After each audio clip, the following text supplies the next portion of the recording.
Hello, this is Josh from Target Your Finances. People often have more than one credit card these days, but is that a good idea? Yes, if you want more freedom and rewards than only one card can offer, and you're responsible enough to keep track of the amount you choose. But before you choose a number, think about how you'll balance your overall debt, the health of your credit score, and your lifestyle needs. This video will cover why you might want to have several credit cards and some managing tips. So, number 1, why you may want to have several credit cards. Well, you can get a credit card that you can use for online shopping. This can help you keep an eye out for identity theft or fraud and help you keep track of how much you spend. If one of your credit cards gets stolen or lost, you can have a backup.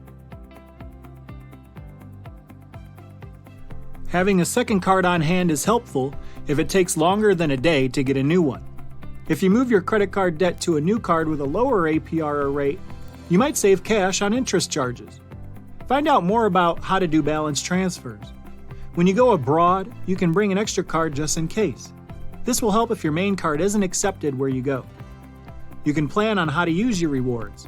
Depending on the different rewards each card gives, you might decide that you need more than one to get the best rewards in each category. For instance, a private label credit card could provide the best perks at your favorite store, but you might want to utilize your travel rewards card for everything else so you can save up for your next trip.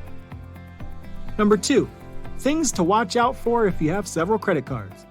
But before we get into this topic, be sure to hit that like button, comment your thoughts below, and subscribe for more future content. Thank you.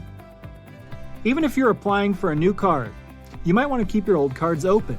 This will help your credit score by giving you a longer credit history. Use every card every so often to keep them from becoming useless. If you have more than one credit card, you may not use all of them. If you don't use your cards, it can hurt your credit.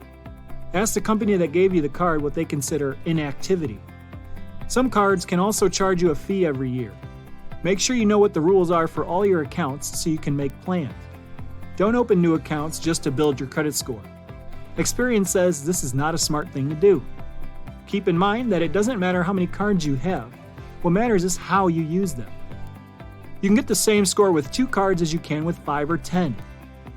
Keep track of how much money you have borrowed. Using multiple credit cards makes it easier to get into debt. Make sure to use your cards wisely. Getting a new card isn't a good way to solve other money problems, and it could lead to too much debt in the future. If you got a new card with a low APR so you can consolidate debt and pay less in interest, utilize the card as you intended. Don't use the extra credit to spend more money than you have. Think about when you should apply for a new card. If you apply for lots of cards in a short amount of time, it can actually hurt your credit score. If you're planning to buy a house or a vehicle soon, this could mean you end up with less beneficial loan terms. And number 3, tips for handling multiple credit cards. Remember that possessing multiple credit cards doesn't necessarily hurt your credit score. In fact, your credit report will look better if you use credit cards that have been around for at least a few months.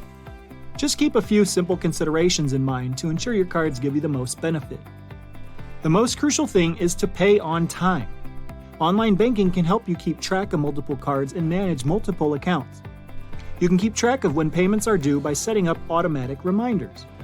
Don't use all the credit you have. Try not to utilize more than 30% of your total credit. If you're new to credit cards, consider making sure you can handle your first credit card as a must. Before adding another one, you should probably wait a certain amount of time, like 12 monthly billing cycles. So thank you for watching this video.